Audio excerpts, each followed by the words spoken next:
All right. Hey guys, welcome. Uh, it is a Saturday morning here. I am wiped out from a conversation that I had yesterday afternoon with a really interesting guy. Uh, you can see I'm not quite awake. I've got bedhead. I've got morning coffee breath, uh, and it's a rough morning this morning. But good thing is I do have my bulletproof coffee, and it's a turning out to be a bright, sunny Saturday morning.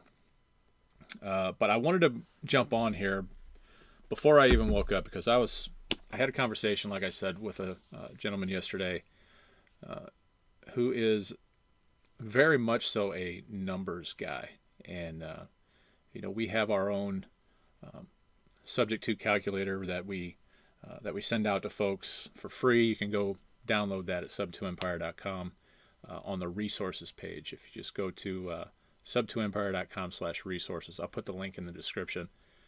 But you can go download that calculator for free.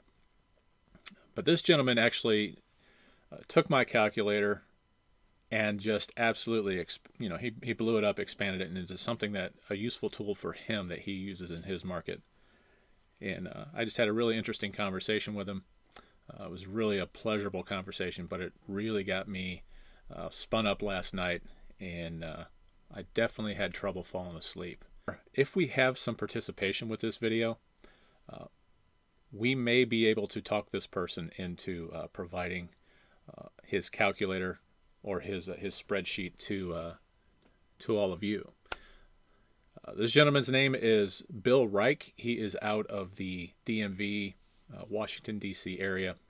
He's just a top-notch guy. He's really interesting to listen to. He's got a very interesting take on real estate investing, especially in areas where, like in Washington, like in D.C., where housing prices are just absolutely through the roof. We're talking, his average deal looks like an 800 to $1 million um, price range, ARV. So um, if that's you and you're in kind of one of these upper, one of these really high priced areas, particularly those out on the West Coast uh, and those on the far East Coast, definitely you want to take a look at this video. Really interesting. So without further ado, let's welcome Bill Reich.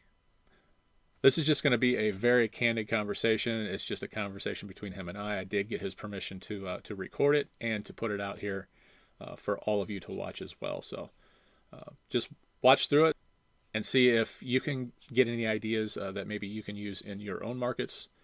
But very interesting guy.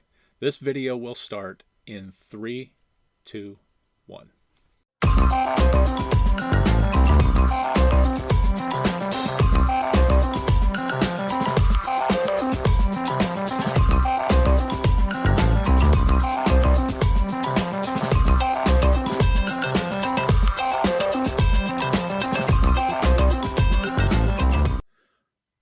All right. Okay, here we are. So we are looking at the client evaluation worksheet. Yes. Okay. Can I share? You can share. All right, let me do that. There we go. All right. All right, cool. So one thing that we're very sensitive to in putting these deals here together here is, that old rule, that 1% rule does not apply in this area. I would imagine it doesn't. I mean, seriously, it's more like 0.3, 0.4%. Yeah. Yeah. So it's difficult. And yet we need to stay cognizant of what is the rent, what is the market rent. Yeah. Yeah. I mean, that's a given. And when you start getting into these higher numbers like that, you're actually even at 0.3 or whatever your range is, probably still very similar to as far as dollar amount to what we deal with here in these kind of flyover state, much more affordable markets. But yeah, very, very much so. I mean, a $500,000 house, typically the rent's going to be 2,300 to 2,500. yeah, So it's tougher to put these deals together. You almost have to ignore that and sit down and show somebody, well, if you applied for a mortgage loan in 2 years, let's assume your interest rate is 3.5 or 4%, and you put 96.5% down on an FHA, this is what you're going to end up paying. We want to make sure that your payments are somewhat equal to what the bank is going to be loaning you in 2 years. So that's our rationale. I always do that. And usually that flies. So how important is the rent? You still have to be aware of it. But all that being said, so the first thing I do is throw up this traditional sale example. Hey, real quick, are you primarily, I know you do a little bit of everything, but are you primarily renting? When you buy and hold, are you renting, or are you an owner, a seller finance? My preference is 90% of the time seller financing. Okay, good deal. With a caveat. Okay. If they have less than 20% down, which I require for a seller financing deal, say they come in at 10%, I'm going to start them off on a lease purchase. Okay. And then incentivize them to pay up that extra 10%. And when that happens, boom, we convert it to a sub-2, a wrap. It's a great strategy. Excellent strategy. Yeah. I love it. Okay. I haven't done a lot of them yet, but I think that's more a reflection of the market. I've been marketing the hell out of it. And, we're going after tired landlords who've owned the houses for 15 plus years. Mm-hmm. And I'm starting to get a pretty good reaction from that. So anyway, I could go on forever. Me and you both. So let's stay focused. Yeah, you stop me. Go direct me. Tell me what you want to talk about. Well, I would just let's start. I mean, let's just start with the basics. Let's start in column A. A lot of folks that use my calculator, I always tell them, I am not I'm not a mortgage guy. I'm not a CPA, financial anything. The way that I described, or the columns, the labels that I put on these different things are just come from my brain. So I think what you have here is pretty self-explanatory, asking price, estimated market value, things like that. So I just want to make sure that as you walk through these, if there's anything that I just want to walk through them one by one so that we can make sure that our audience understands what it is that we're talking about exactly. I hope that makes sense. Yeah, but you know what, Jeff? I'm realizing this does not. What is the name of the other sheet that I sent you? It is called, let me flip over there. It is called the quick evaluation worksheet. Could you show that to me? Sure can. Let me. Because this is lacking a very important piece of information, which typically this I would actually show to a potential seller, because this does not, this is the one we need to use. I'll tell you why, because this includes our profit at the bottom and it computes automatically. So let me get out of this one. Okay, so you have a buy side and a sell side. Correct. Okay, all right. Let me stop sharing here and. All right, I'm going to get rid of this. Let you take back over. Okie dokie, share screen. Okay. Wonder if this one has. Nope. This one also doesn't have. I could send you a copy that's got also free and clear. Okay. All right. So let's walk through this. All right. So first things I want to establish, doing the traditional sale example, a realtor sale. So I do those numbers. I wouldn't go to the bank on these estimated costs, but, ballpark. So Okay. under the best of circumstances, I'm saying he's going to make about 97,000 when he closes, if he sells with a realtor. Okay. Gotcha. And I'm pretty confident in that. So they were on the market for $1,040,000. I established that the estimated market value, simply an average of Zillow, Propstream, REI Pro, Realtor, Redfin. For some reason, ICOM didn't have this. So I take, and this is how I evaluate all my properties. So that's the market value. Okay.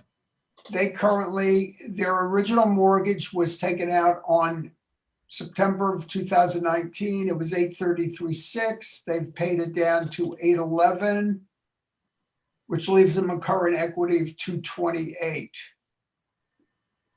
The existing mortgage PI is right there, and that comes from this amortization schedule. Okay. So there were 3.25%. Here's the annual taxes, the property insurance, monthly MIP or PMI, none here. HOA, nothing. So the total garbage fees, I call them, is $1,083.23. That's the taxes, insurance, HOA, et cetera, comes out to a total monthly payment of $47.11. Propstream has market rent at $44.41. So this is actually fairly close. And just as a matter of habit, I always kick that up by 10%. So Good call.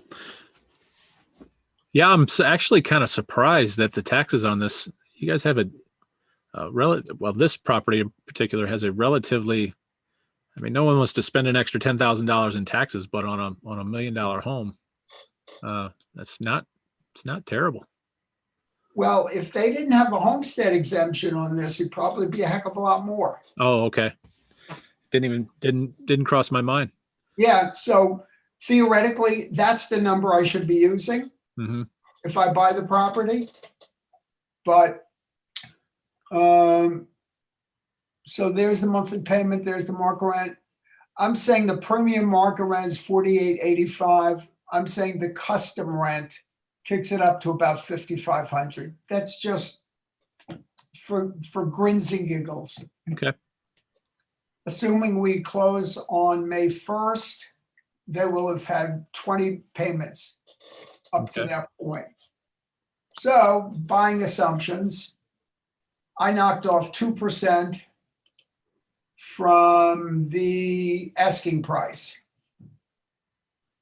Not a big discount by any stretch. I wanted to go 120 months, and they were okay with that. But about a year and a half ago, this loan that they took out in 2019 was a 7-1 ARM, which means that in 5.5 years, it potentially could go up as much as 2.25% above the 3.25%. I didn't want to deal with that, and I'm not a crapshooter by any stretch. Yes, I'll walk you through this. So here, there's no down payment, and the second lien is $207,974. So is that a second lien? Is that a note that you're giving them? Correct. Okay. I'm going to give him a second trust note. Okay. And I play with the term because I didn't want to pay him much more than $400 a month, which is really low for a house in this price range. But frankly, there's not enough spread. Yeah. I could have cut this up any number of ways. I said, you know what? I'm going to give him a little bit here. Now, the deal has since evolved since we signed it. And part of why I was on the phone with an attorney for most of the morning was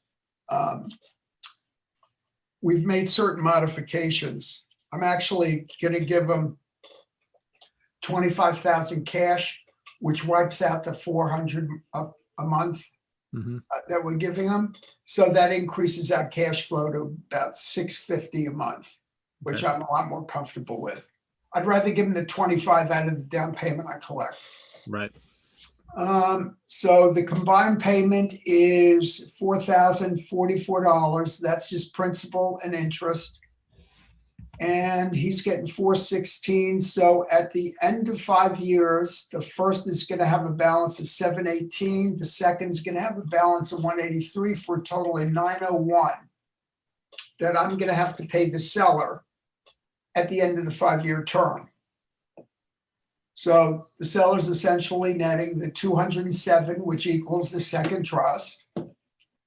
Seller benefit is the 207,000 he's getting is $110,000 more than he would get with a realtor. Mm-hmm.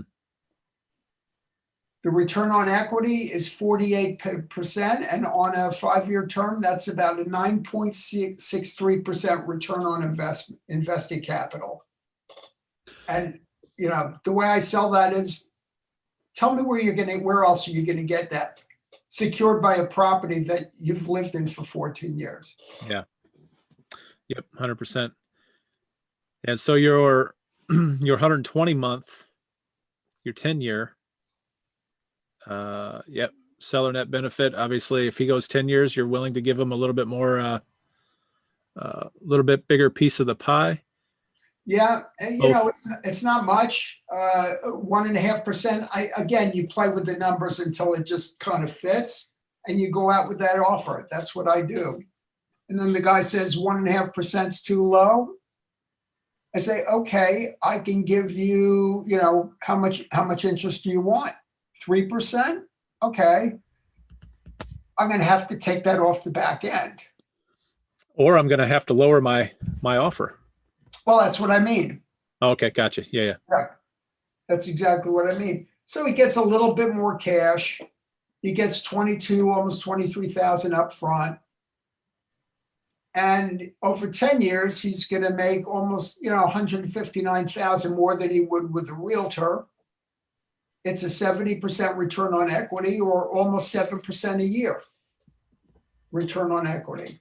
So now the selling assumption, I'm still playing with. I could go any number of ways, but really for the numbers to work, so I'm always cognizant of the main thing is I don't want his balloon to be 600,000. The buyer's balloon 600,000 to me, and I have to pay 900,000 to this seller. Yep. Right? So I'm hyper vigilant about that. But playing with the numbers, we go out not substantially higher than what he's charging now. It's about $1,113,000. I've since kicked that up, by the way, to $1,125,000. We're on the market at $1,125,000 for this property. Okay. Assuming only a 15% pay down, because if he pays down 20%, I'm going to be underwater here on the balloon. Mm-hmm. We're going to collect $167,000 down payment. We're financing $946,000. I put 480 months at 4.5% because the numbers work. Is somebody going to balk at that? Possibly. And then what we may end up doing is reduce the price. But if I change this to 360 months, his payment goes up to $5,879. Mm-hmm. But look what happens to the balloon. So now I'm about $50,000. Yep. Upside down on this. Yep. So again, it's a matter of negotiation. But the monthly payment at these numbers is $53.39, which I think, compares very favorably to the so-called custom rent. We're only making $211 a month, which gives me a little bit of concern. So again, I came back and said, look, if I give you $25,000 now, essentially prepay your principal on your note for the 5 years, would you accept that? They said, yeah, we'd love to have the $25,000 now. So that's the way we're going. Okay. And that goes to 50, by the way. If we end up finding a buyer who comes in with the 20% down, God bless, we'll give them 50,000. So that reduces the second trust by 50 grand. Good deal. Okay. So the total profit is 165 at the end of the day, and plus the spread, which is only the 211, comes out to a total net profit of about 177,000 for a 5-year deal, which is light for $1 million property. Mm-hmm. Yeah. Yeah. I mean, I look at those numbers and I go, oh, holy cow, I need to get you involved in St. Louis. I'll tell you, you and I want to work together in St. Louis. I would love to go to St. Louis. I think it's a great market. Yeah, it's tight everywhere right now. I know, It really is. I know, So, I but know. I mean, it's hard to find. It's even here. It's hard to find they still pop up, but it's harder and harder to find. Even some of the lower end properties, like some of the turnkey stuff that we do. Even some of those properties are hard to get into right now. Yep. So I also throw in a sandwich lease. Typically, unless I find out up front that no, they want to put the house behind them. There are no guarantees on the sandwich lease because it's an option, obviously, but it could be an attractive scenario for them. So as I'm filling in these numbers, this pre-populates. The only thing I change is the term. And right now, frankly, I won't do less than a 48-month sandwich lease. Okay. I'll try to close it out, 24 to 36 months, but I need that extra time. What has caused me the most headache is having that gun to my head. At the end of 3 years, I got to, either. Yeah, I hear you. I mean, it's not unheard of for me to create a balloon, a balloon for myself, but I liked personally, and of course we're in different markets. So this is probably not going to apply to you very much, but I don't even like this up here where you have your 5 and 10 year notes. Now your 5 and 10 year, is that, so that's a balloon on both the, what you're going to owe on the second and the first, or is that I just assume we're cashing both out at okay. 60 months. Okay. Yeah. Yeah, that could change. Yeah. Okay. Yeah, I like those long-term deals as much as I can get them, but obviously, you can't get away with that all the time. So maybe one of the I don't know, one of the options in your calculator is that option where you just say, hey, I'm going to have this thing for the remainder of the loan, and you plug that in and see what your numbers look like then. You know what, Jeff? I I would do that every day of the week, except every time I propose some kind of seller financing, especially a hybrid deal where there's an existing loan in place, I'm lucky if I get them to agree to 5 years. Now, I won't budge. I won't go below 5 years on a seller finance deal. There are some people who do. To me, it's not worth it. Who are you marketing for? I mean, like, what is your typical seller look like? Is this a distressed situation? Is this? It's not distressed. This couple is well off, but they just retired. They moved down to Richmond. Okay. And they have been paying double mortgage now for 10 months on this property.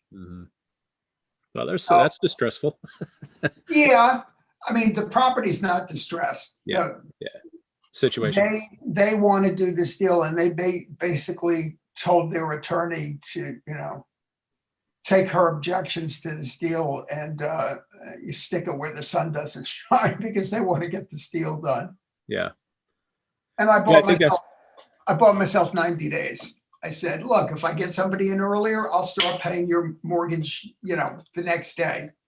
But I need 90 days for me to go out and market. That's and then I'm on the hook. That's pretty standard for me as well. I like to unless it's a really, really tough situation. But that's pretty. I would 100% agree with that. So yeah, see, we've got a slightly different demographics. I mean, you're dealing in areas where there are a lot of people that are well off. You might not have the the motivations that we typically see around here, and what we market for, because I can count on two hands how many times I've actually put a limit on or put a term, per se, a balloon on any one of my sub two deals. Yeah, that's ideal. Yeah. Now, just so you know, that most of my marketing at this point is, and I've been going out, I've got my VA cranking out text blasts on a daily basis. Now, I know that's going to come to a screeching halt in the not too distant future, Mm-hmm. but we're very compliant. We work it through Black Book. Mm-hmm. And I have been doing 90 to 105% loan to value. Mm-hmm. People have owned their properties for 1 to 3 years. And then I filter further and I find out if they're VA loans, and there's a huge amount of military. So I focus on military areas, Mm-hmm. several counties in Virginia, Northern Virginia. A shortage of bases there?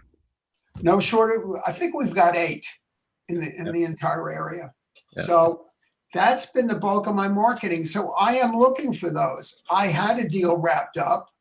This is a long story and I won't bore you, but I had a contract signed and I was ready to go in and do my inspections and run title and all that stuff. There was no limit. He had a VA loan. I said, look, I can't guarantee when this loan's going to be paid off. Mm-hmm. Obviously, it behooves me to get it paid off sooner rather than later because a lot of my earnings is tied up in that, which is not necessarily true. But, and he said, fine. And some other investor had signed a deal with a tenant buyer, did not have a signed agreement with the seller, but the new tenant buyer moved in and wouldn't leave. What? Wow. So I walked away from the contract. I said, this is too much brain damage. I could have sued. I didn't want to sue the guy. He was very upset. He said, if I was there and he lives away from the area. Oh my gosh, what a nightmare. Yeah, he said, I would take a baseball bat to this guy in 2 seconds if I was still there. I think he used to play for the Cardinals. They'll let him go though. Unreal. Wow. That's a new one. I haven't heard that one before. Buddy, I've only been doing this close to 4 years. I got a million stories like that. I know. It's amazing how they rack up. Really, really is. Anyway, to wrap this up, no pun intended. So I did the sandwich lease, and they've got considerable principal pay down. So if I were to keep that, I mean, I net this huge $192,000 over 48 months on a sandwich lease, Mm-hmm. but they did not want a sandwich lease. Mm-hmm. And then I've got what we call an AO, or a sign out. That's what Chris calls it. And so this is strictly an assignment back to the seller once I sign the agreement with the tenant buyer. And 10% down, I would give the seller 20%. So, I walk away with 87. Not a bad payday. Yeah, that would be essentially your kind of your wholesale lease option type of thing. Correct. So you're putting a package together, you're sending it back to the seller and letting them deal with it. Yeah. Yep. As opposed to the buyer, which is what Joe does. Right. Yeah. Right. Yeah, that's interesting. I've never done one of those, but that's had I known about those much sooner, I probably would look a little more highly upon the sandwich lease option scenario, or lease options in general. It wasn't really something that, because I've done several sandwich lease options and some wholesaling lease options to the buyer, like what Joe does. But I wasn't presented with something like this until, gosh, probably 2.5, 3 years ago. It's the first time I'd ever heard of it. And I don't know why I didn't think of it, because that's a pretty slick little deal. Jeff, I've done 4 of them, Mm-hmm. all over $1 million. Really? One deal was close to 2 million, and I ended up collecting $150,000 fee for that. Hmm. So they're great for somebody who doesn't want to give up title, Yeah. and it's typically 2 years. Mm-hmm. You say, look, Mr. Seller, there are no guarantees, but we're going to vet the hell out of these people. Oh, and you have final decision as to whether we accept them or not. So that's the difference between that and a sandwich lease. Yeah. That's a man. Total control. Yeah. Let me know if you need help with that. I'm willing to be your coach on those deals. Okay. All right. Yeah. I would definitely look into that. I'm reluctant to keep adding on to any. I've actually dialed back. I was used to do all of these crazy things, and anything that would come, anything that I thought I could manage, I would take it on. That's just how I was, and I really have a very solid plan now. And I envision my day. For example, I've got a rehab going on right now. Um, I knew that I don't want to be in there, or didn't want to be in there swinging hammers. So I've got a crew working on that right now, and I get to come back and I get to do my what I really uh, unsuspectingly or unknowingly to me, what I really like doing. I love this coaching thing. I really, really do. It's Oh, just, good for you. yeah. I mean, it's weird because I've had people tell me, before that, or I'd have people reach out and ask about it. And I finally started picking up some private, a couple here and there private coaching students. I don't know. I guess this was about 4 years ago, and I was like, I don't. It seems more like a job with the individual students, because you've got to. I sit down once a week with each one of them, and we go over things, and then I had. There's a guy in our group right now. His name's Randall Bowell. He's a U.S. He's on the U.S. swim team, U.S. men's swim team, and he approached me about this group thing, and I was like, nah, I'm not really that interested. I've got enough on my plate. And then he started talking about um, a scholarship, offering a scholarship. And then again, I was just like, no. And I told my wife about it. And this guy was just so persistent. And then I actually talked to him, and it made sense. It started making sense. Like, holy cow. And I didn't want to do it. I was reluctant to do it in the beginning. But I'm telling you that I absolutely love this. It is, I mean, I look forward to getting on these calls, and I'm not a very good speaker. I'm not trained to speak. I'm definitely am still uh, really, really green when it comes to getting in front of a camera. But man, I just love it. I love seeing these people.